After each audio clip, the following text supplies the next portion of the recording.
Good morning, everyone, and welcome to the Mediation Game Show hosted by the UIA here in the beautiful city of Singapore.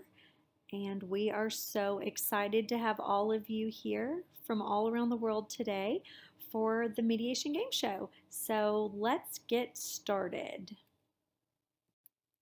In your hands, you will see that everyone in the room has a remote control. And so we're going to do a couple of practice slides here to get started. The first one is a word scramble, fill in the blank. So either A, B, C, or D. What letters do you think in this word scramble could go in these blanks to make a word? Pointing your remote at the center of the room, not the screen or me, but pointing it toward the device that is recording your answers, please. All right, so you will see the answer is ethics, and so it is A, ethics. Let's do some more voting.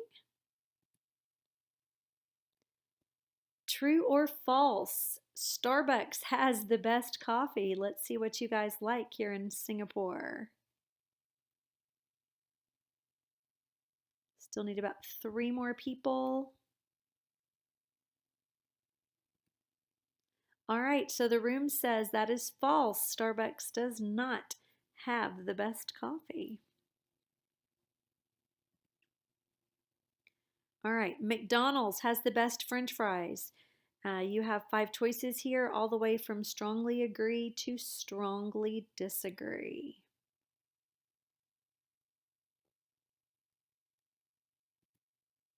All right, so the majority of the room says strongly disagree at 53%.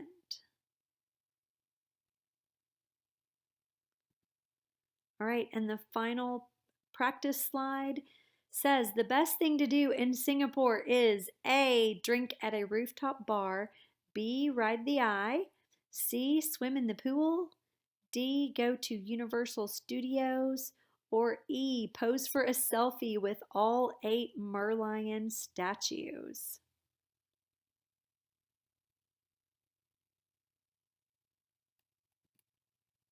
All right, so 56% of the room says let's go drinking, and the other ones love to swim at a pool and go to Universal Studios.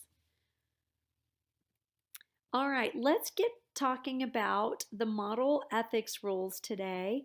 You are going to be presented with several different scenarios, and I would like you to come up with what you think is the best answer.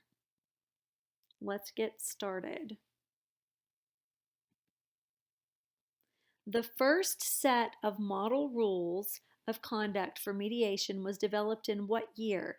Is it A, 2001, B, 2005, or C, 1994? So when was that very first set of model rules developed? All right, I'm going to give you about 5 more seconds.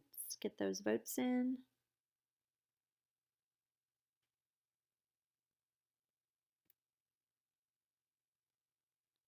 So the answer is C, 1994. The Model Standards of Conduct for Mediators was prepared in 1994 by the American Arbitration Association, which is the American Bar Association section of dispute resolution and the Association for Conflict Resolution. So that joint committee from those 3 organizations consisted of representatives from all of those organizations, and they came up with the original version in 1994. There were several revisions in 2005, and those revisions were approved by all 3 of those original participating organizations. Good job, room, 1994.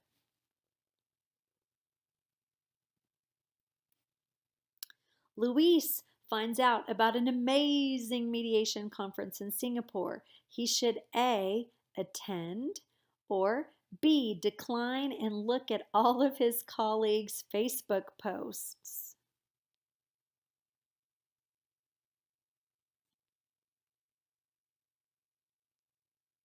Waiting on about 5 more people.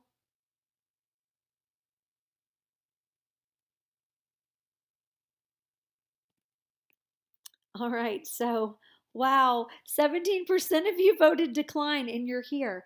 Okay, so let's look and say standard 4.A.2, a mediator should attend educational programs and related activities to maintain and enhance the mediator's knowledge and skills related to mediation.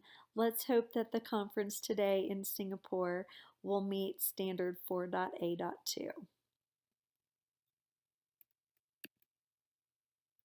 All right, let's take a look at self-determination. That's standard 1 of the model ethics rules for mediators. Standard 1.A.1 says a mediator shall conduct a mediation based on the principle of party self-determination.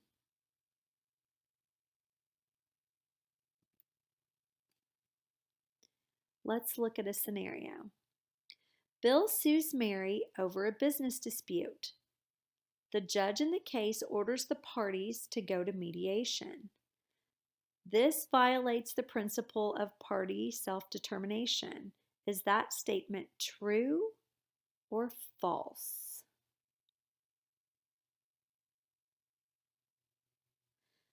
Let me remind you that while you're voting, if you want to change your answer, as long as the polling is still open, you can change your answer as many times as you want. So if you reread something and decide, oh, I don't like that answer, you can change it.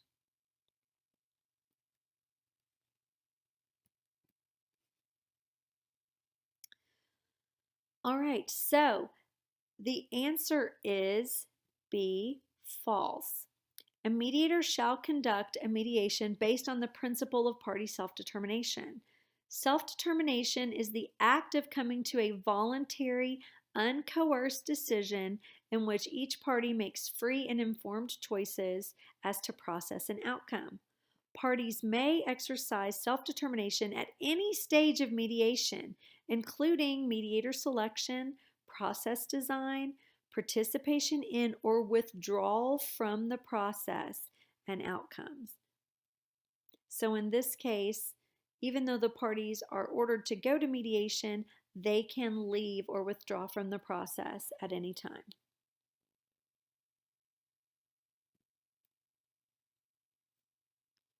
Let's take a look at another scenario. Jack is the mediator in a commercial dispute. One of the parties asks him if he thinks the amount of compensation offered by the other side is fair. Jack should A, refuse to answer, B, ask the party if they think it's fair, or C, ask for a counter offer.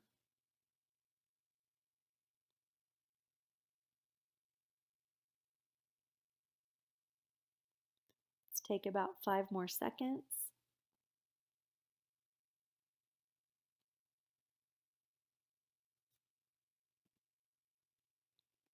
All right, so the room says the majority of you think that the mediator should ask the party if they think it's fair. Ethics is a very gray area, and I love that we have people from over 20 countries in the room here today. And so it's very interesting to me to see kind of where you guys fall in this standard. So just remember that parties can exercise self-determination at any stage of the mediation, including process design, participation, and withdrawal from the outcomes. Standard 1.A.1, self-determination is the act of coming to a voluntary, uncoerced decision in which each party makes free and informed choices as to process and outcome.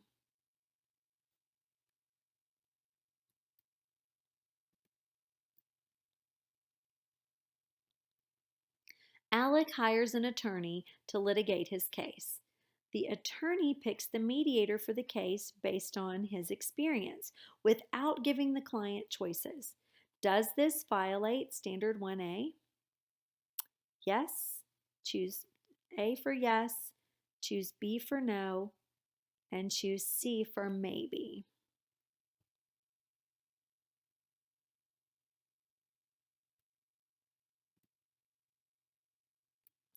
All right, so the room says 67% of you say yes, it does violate Standard 1A. 17% say no, 17% say maybe.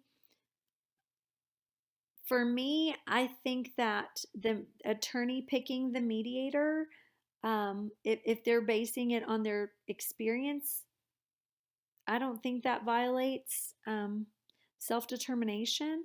But if you wanted to really protect yourself, I guess you could definitely um, give the parties some choices and let them know, maybe let them take a look at the resumes of the parties or things like that, and involve the client in the choice of the mediator selection.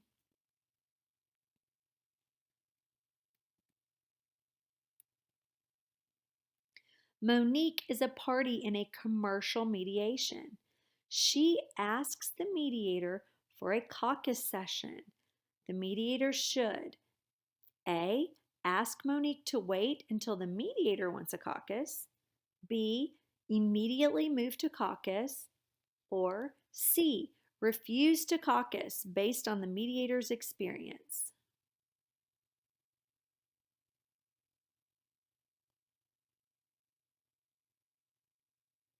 Waiting on about 10 more responses.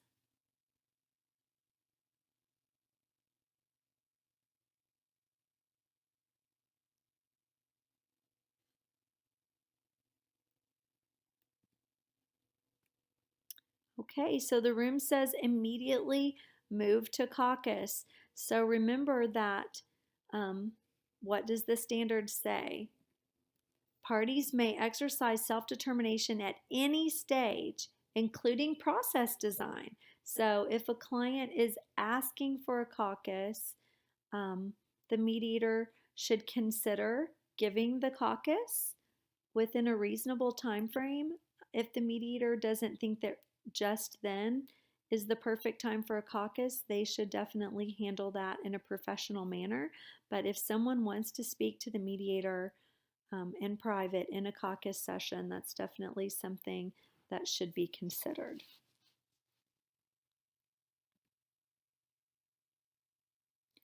Robert has a complex business evaluation case.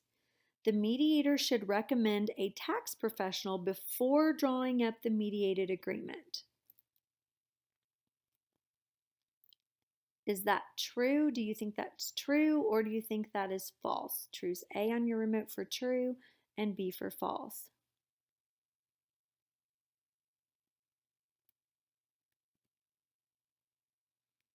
All right, so the room is divided, equally divided, as to whether or not that's a true or false statement. So let's take a look at standard 1.A.2. A mediator cannot personally ensure that each party has made free and informed choices to reach particular decisions, like the tax professional. But where appropriate, a mediator should make the parties aware of the importance of consulting other professionals to help them make informed choices.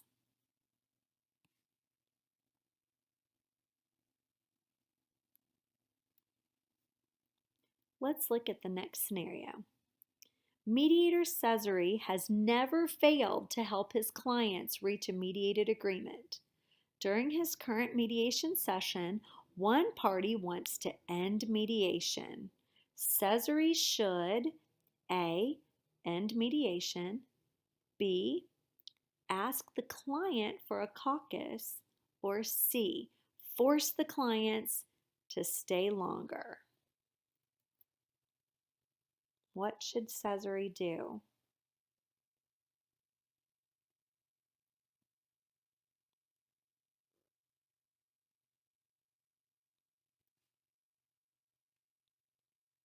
Five more seconds.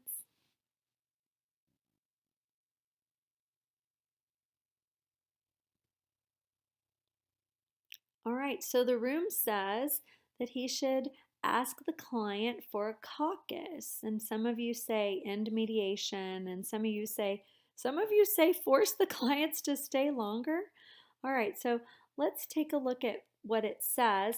A mediator shall not undermine party self-determination for reasons such as higher settlement rates or egos or increased fees. So in this case, even though Cesare has a perfect, you know, mediation record, he definitely shouldn't try to force the clients to stay just to keep that perfect record. So he'll need to balance and really ask himself, is there a possibility that this is going to settle? Maybe if I speak to the clients in caucus, that's definitely one option. End mediation is also an option. And then, of course, forcing the clients to stay longer could be construed as maybe being a violation.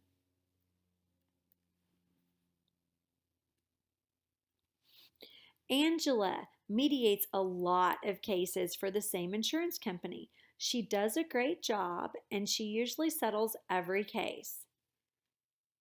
She is at risk for becoming biased in favor of the company. Is that statement true or false? True or false?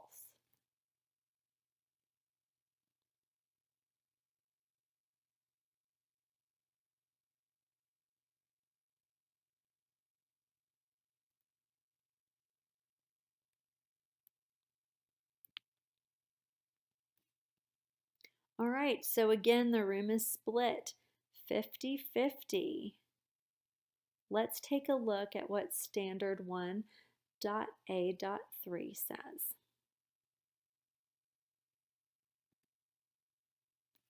A mediator shall not undermine party self-determination by any party for reasons like higher settlement rates, egos, increased fees, or outside pressures from court personnel, program administrators, provider organizations, the media, or others. And so in this case, Angela would need to make sure that she's not becoming biased by serving the same company over and over and over.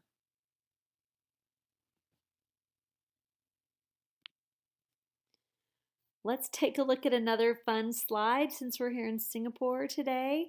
The best food in Singapore is A, durian ice cream. I can speak from experience that that is definitely not an answer I would choose. B, chili crab. C, laksa. Or D, chicken rice. Hopefully you've had a chance to try all 4 of these this week. So the room says split 42% each for the chili crab and the chicken rice. Nobody likes the laksa. Oh, I still can't believe anyone voted for durian ice cream. All right, let's move to the next section and talk about impartiality. Impartiality.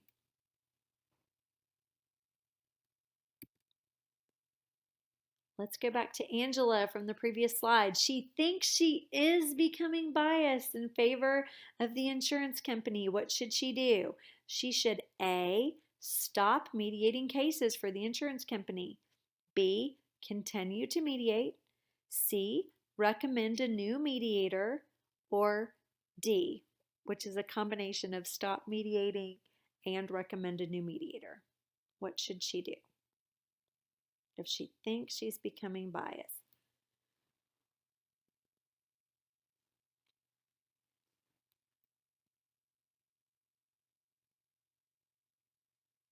Still waiting on about 6 more answers.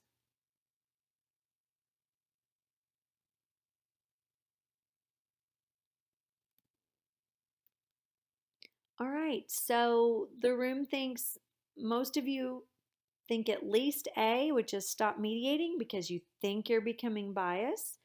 And several of you would also recommend a new mediator. Let's take a look at Standard 2A.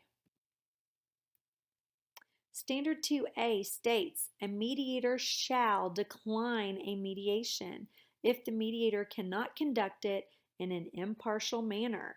Impartiality means freedom from favoritism, bias, or prejudice.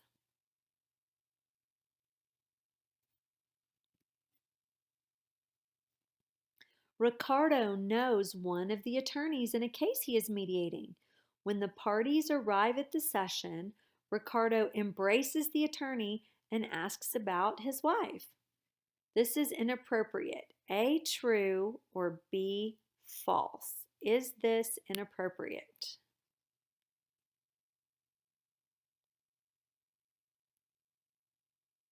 Embracing and asking about a colleague's wife.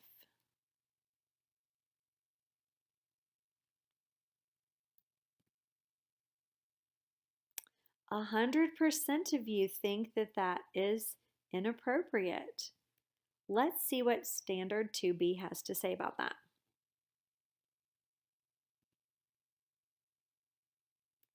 Standard 2B says, a mediator shall conduct a mediation in an impartial manner and avoid conduct that gives even the appearance of partiality. So in Ricardo's case, if hugging someone, embracing them, and asking about their wife makes the parties or other people feel that there's partiality, he should probably refrain from doing it.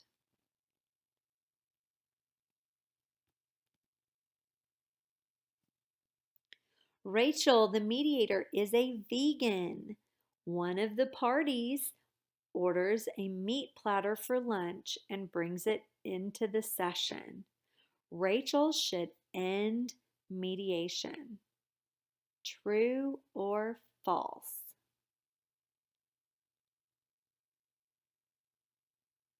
Should she end mediation?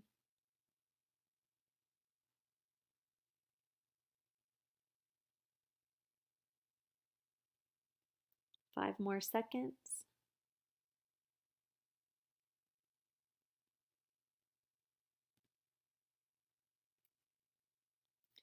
All right, so most of the room says false. Let's take a look at what Standard 2B1 has to say. A mediator should not act with partiality or prejudice based on any participant's personal characteristics, background, values, beliefs, or performance at a mediation or any other session. So in this case, I think, again, it's kind of a gray area. If the bringing in of a meat platter changes or biased Rachel, the mediator, then she should probably end mediation. But I think for most of us, having a personal belief, you could overcome that.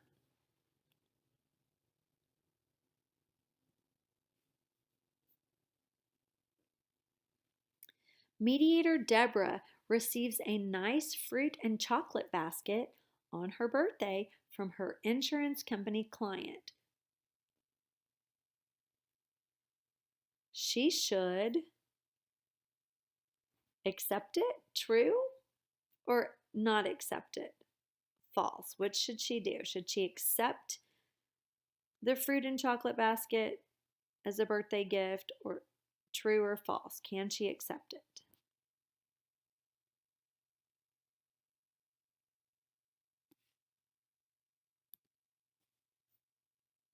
All right, so the majority of you say that that is true. She can accept it. Will she be partial? Will she be prejudiced based on this gift? I don't know.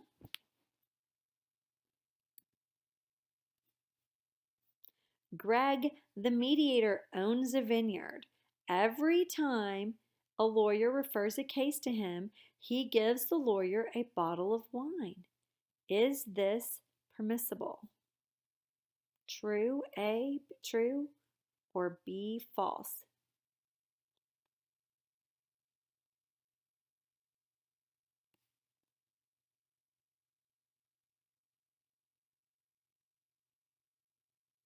Let's take about 5 more seconds to get all the answers in.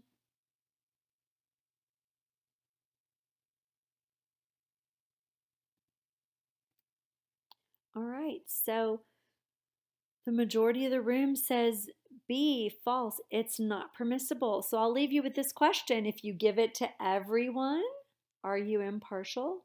But then what if someone doesn't have a lawyer, so they're pro se? Let's take a look at what Standard 2B2 has to say.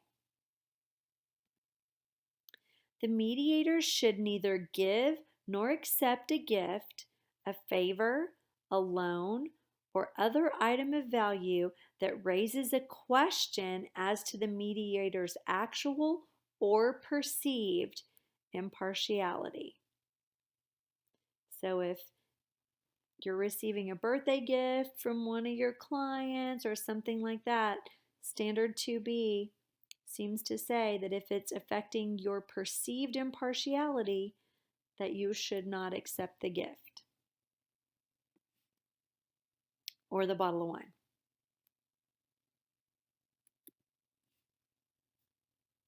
Claudia, the mediator, offers to buy lunch for both parties during their caucus session.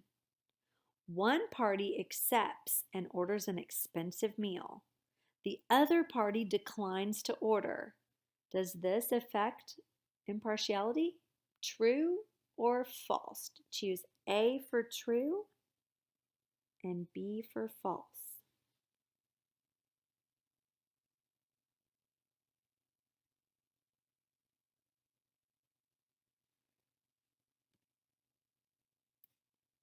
All right, so 73% of you say that that is false, so that does not affect impartiality.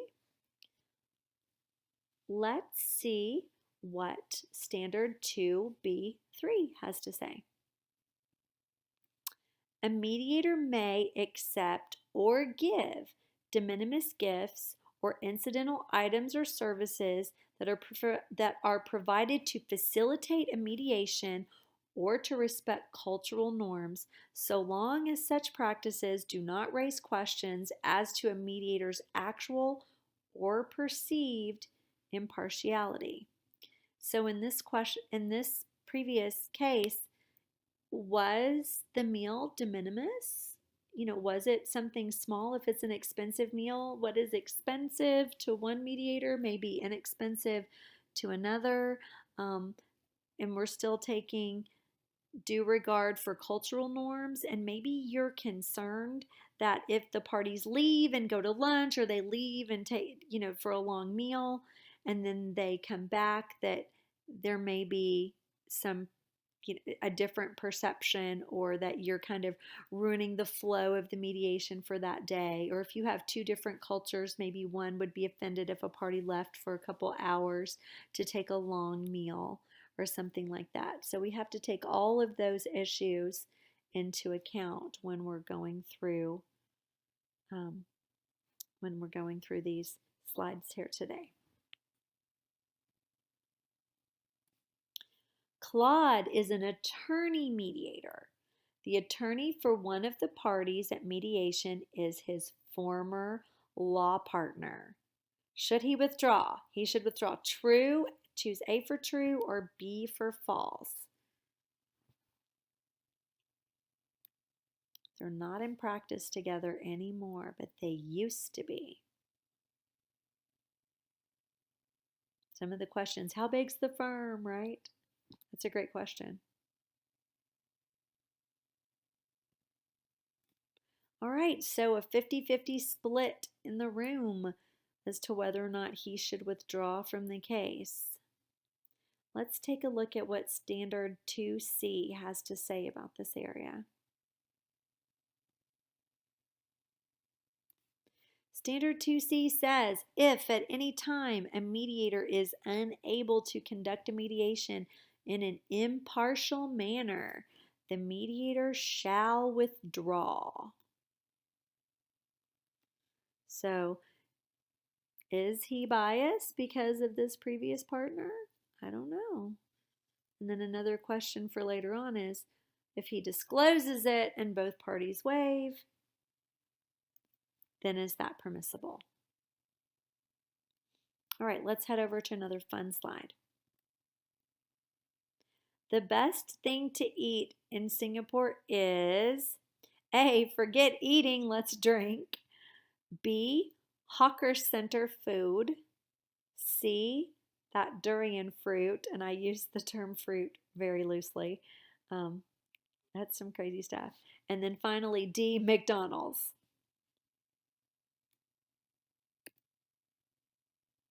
Okay, I am so glad no one said McDonald's.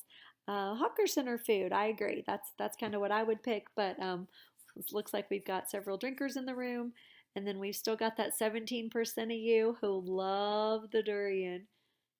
You'll have to talk to me at the break and tell me what's so great about it.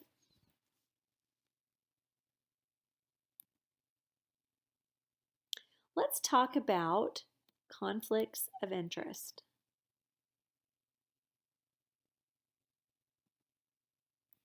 All right, Standard 3A tells us about conflicts of interest. A mediator shall avoid a conflict of interest or the appearance of a conflict of interest during and after a mediation. A conflict of interest can arise from involvement by a mediator with the subject matter of the dispute or from any relationship between a mediator and any mediation participant. So that goes back to our previous scenario, right? There's a relationship there. They were business partners. Whether past or present, personal or professional, that reasonably raises a question of the mediator's impartiality. So again, what is reasonableness? There's all these gray areas, but let's take a look at a new scenario.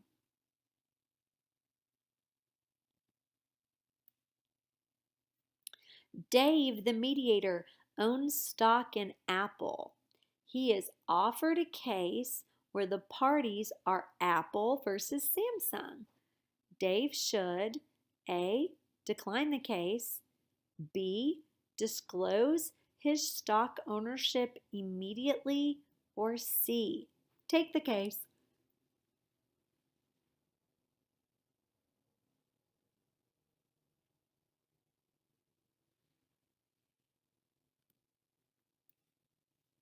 All right, so 80% of you say disclose it, tell the parties and let them decide, and 20% of you say decline the case.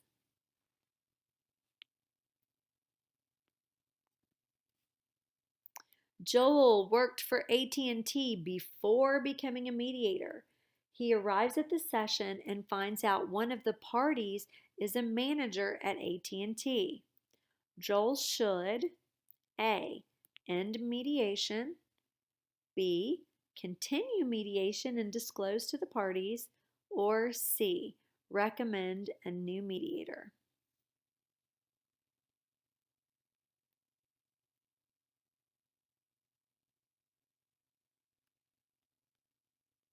Okay, we still need about 6 more votes. Remember, don't point it at the screen and don't point it at me. Please don't point it at me.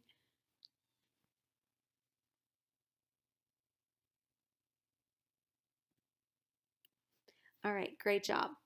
So 100% of you say continue mediation and disclose, right? As long as we're disclosing, we're safe. Well, let's see what standard 3B says. A mediator shall make a reasonable inquiry to determine whether there are any facts that a reasonable individual would consider likely to create either a potential or actual conflict of interest for the mediator. A mediator's actions necessary to accomplish a reasonable inquiry into those potential conflicts may vary based on practice context. So in the previous case, you saw that one of the parties was employed at AT&T. So is that something that you routinely ask? Is that something you want to put on your questionnaire? These are all questions for you to kind of think about and take back home to your own mediation centers.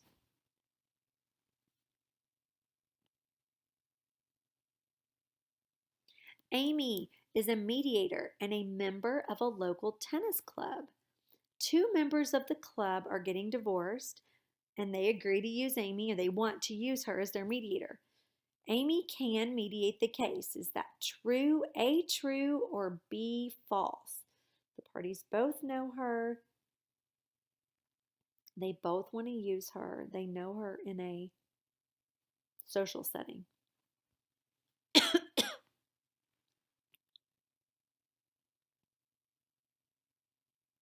Let's take about 5 more seconds.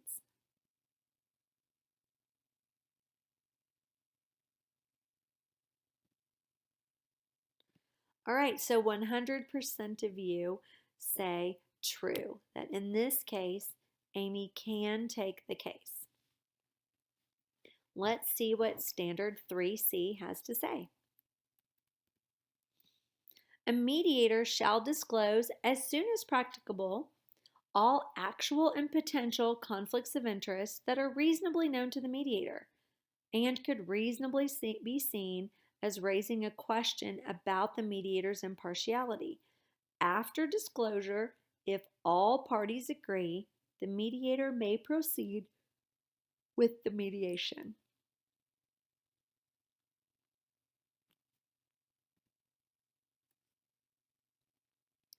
George is court appointed to a mediation. When he calls the parties to schedule the session, he learns that one party is his girlfriend's landlord. George should do what? Disclose immediately, hey, you're my girlfriend's landlord. B, go ahead and schedule the mediation. He called, that's what he was going to do.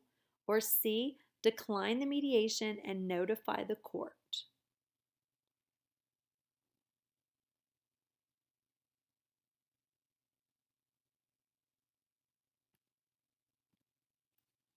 All right, so Standard 3D says, if a mediator learns any fact after accepting a mediation that raises a question with respect to that mediator's service, creating a potential or actual conflict of interest, the mediator shall disclose it as quickly as practicable.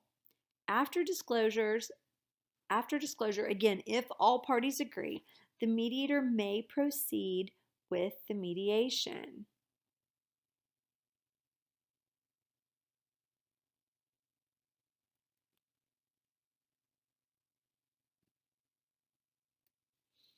George feels like he's biased against his girlfriend's landlord, but the parties have agreed to use him. George should A, schedule the mediation, or B, decline the mediation and notify the court.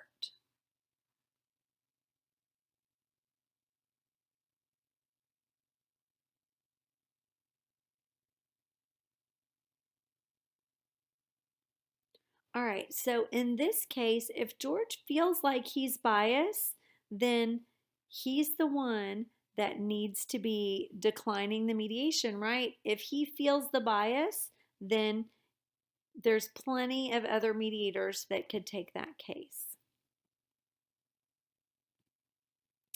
Let's take a look at Standard 3E. If a mediator's conflict of interest might reasonably be viewed as undermining the integrity of the mediation, a mediator shall withdraw from or decline to proceed with the mediation regardless of the expressed desires or agreements of the parties to the contrary. So that goes back to our previous slide. You know, if he feels like he needs to decline that, he can do that even if the parties would have agreed or will agree to keep him on as the mediator.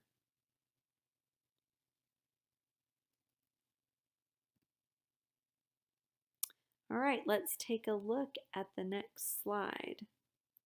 After mediation has concluded, Dave is offered a job at Apple. So that's going back to our previous Apple versus Samsung case. So Dave was the mediator. He mediated a case between Apple and Samsung. Now he's being offered a job after mediation at Apple. Is it true or false that he can accept this case? True or false?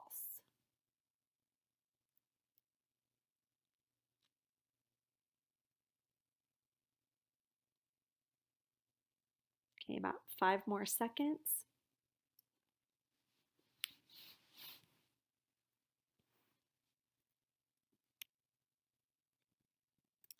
Let's see what standard 3F has to say. Subsequent or after a mediator shall not establish another relationship with any of the participants in any manner that would raise questions about the integrity of the mediation. So, if the party, even if they didn't come to a mediated agreement, the integrity of mediation is what's important. When a mediator develops personal or professional relationships with parties, other individuals or organizations following a mediation in which they were involved, the mediator should consider factors such as time elapsed following the mediation, the nature of the relationship established, the services offered when determining whether the relationship might create a perceived or actual conflict of interest. So there's a lot of stuff in there. We may need to know in the previous example, how much time has elapsed since mediation was done?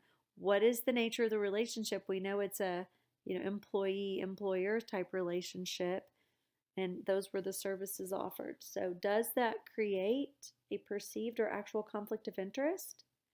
And does it matter if the case settled or didn't settle? Those are questions you need to ask yourself before accepting a job after doing a mediation. All right, let's break out those remotes again. The best way to get to the cocktail tonight is walking. Is that true or false?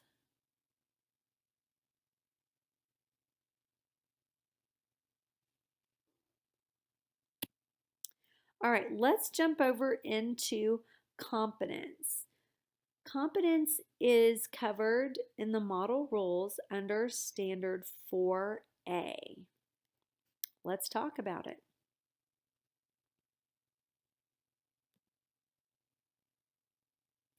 Standard 4A says a mediator shall mediate only when the mediator has the necessary competence to satisfy the reasonable expectations of the parties.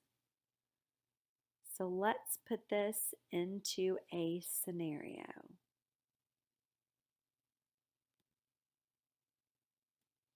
Mario normally mediates car accident cases, but he is referred to a child custody dispute.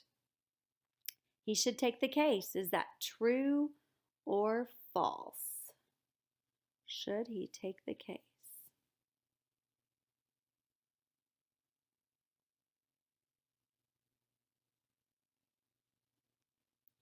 Okay, so I probably should have added a maybe in there, or a yes, no, maybe to an answer to this, because, you know, it could be that he normally mediates car accident cases, but he's a child custody lawyer or something like that. So we need a little more information, but in general, if you don't feel like you have the necessary competence to satisfy the reasonable expectations of the parties, or if you're going to have to ask so many questions to kind of get up to speed on what child custody laws and things like that are, then that could be a case that you may want to refer out to another mediator.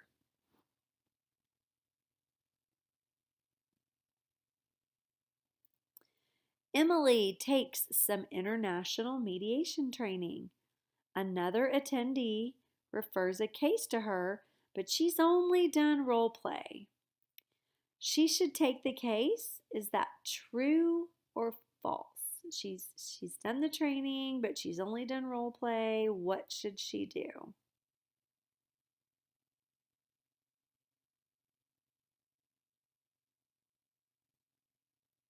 All right, so I have a question, which is, well, are there any other options? Can she co-mediate? Can she have an observer who is a more seasoned mediator or something like that? Um, let's take a look at what Standard 4.A.1 has to say about a case like this.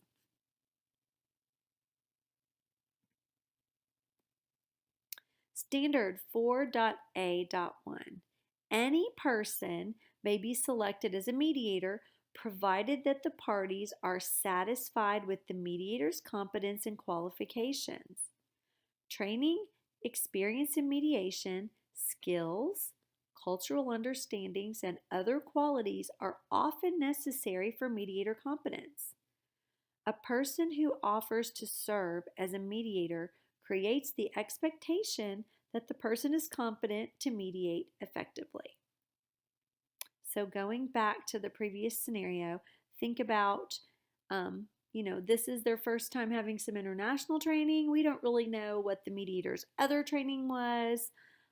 Everybody has to have their first case sometime, right? And so, obviously, if another mediator is referring a case to you, they hopefully have some confidence in you. You've had training and experience. And so if the parties have looked over your resume and the attorneys are buying into you as the mediator, then that's definitely something you could consider taking. But again, we're looking at the standards as a guideline for ethics.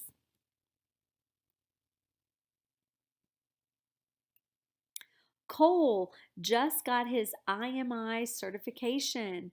He should A. Update his resume.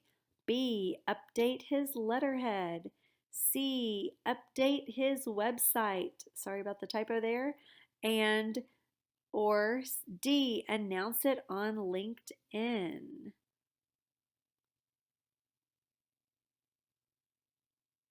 What is your vote?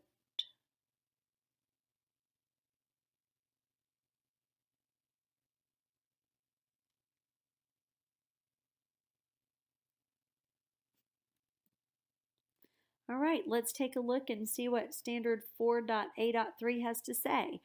A mediator should have available for the parties information relevant to the mediator's training, their education, their experience, and their approach to conducting a mediation.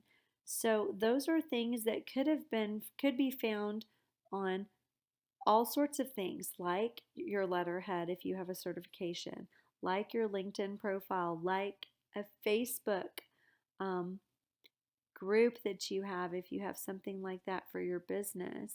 Obviously, your resume would include everything like that. I think in this day and age, parties don't really look over resumes like they used to, at least culturally in the US, where I'm from. We don't really look at a mediator's resume unless it's kind of either on LinkedIn, or we look at their experience on their website, or we heavily rely on referrals from other lawyers in the area or past experience. If you use a certain mediator, then you will probably go back and use them again if they did a good job, and if you got a settlement, or even if you didn't, if they did a good job. Let's take a look at the next scenario. Margot is mediating a case involving the quality of some roofing nails used during a construction job. She doesn't know anything about construction materials. She should A. Discuss the materials or the nails, right, with the parties. B. Rely on the expertise of the parties. Or C. End the session.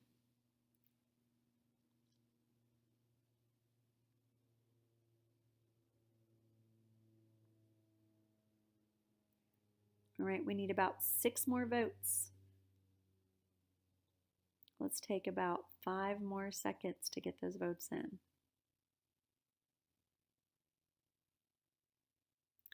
All right, so let's see what Standard 4B has to say. Standard 4B, if a mediator during the course of a mediation determines that the mediator cannot conduct the mediation competently, the mediator shall discuss that determination with the parties as soon as practicable and take appropriate steps to address the situation, including but not limited to withdrawing or requesting assistance. So in the previous case, the mediator could end the session if they felt like, it wasn't that they weren't competent. They could rely on the party's expertise, going back and forth saying, hey, party A says that these are not the proper roofing nails. This is the exhibit they're going to have for court. What do you think? And start an open dialogue with them. Or they could ask for assistance. Could you please explain to me what's the difference between an outdoor nail and an indoor nail? Or maybe it's something that the mediator could phone a friend that has some expertise in that at a break, or look something up on the internet. Or it could be a combination of those things. Let's move on to the next scenario. The mediator develops a toothache the night before mediation. When he arrives for the session, he takes some pain medication so he can focus on the dispute. Is this permissible? Choose A for yes and B for no.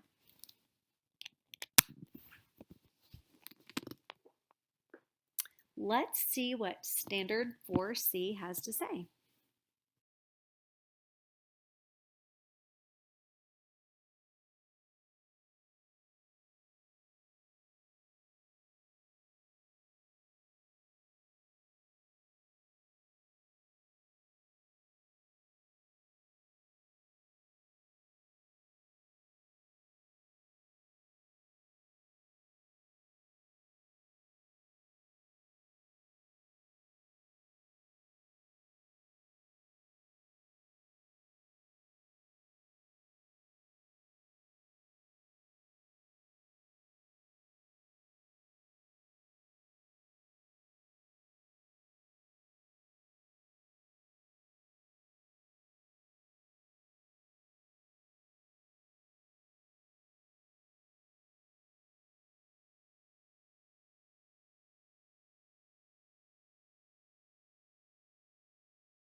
All right, let's get a consensus in the room. The best donuts are from Dunkin' Donuts.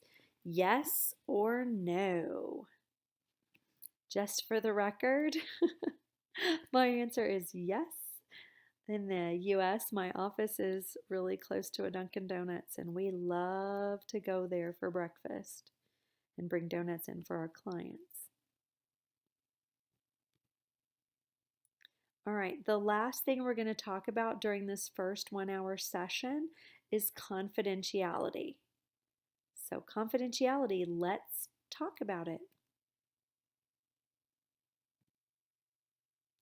A priest refers a child custody case to a local mediator. Next Sunday, he asks the mediator if the case settled. Can the mediator tell the priest what happened? Choose A for yes or B for no.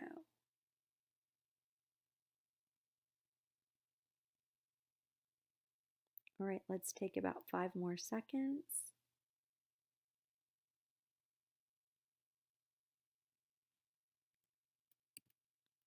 All right, so standard 5.A.2 gives us some guidance, and it says a mediator should not communicate to a non-participant information about how parties acted at mediation.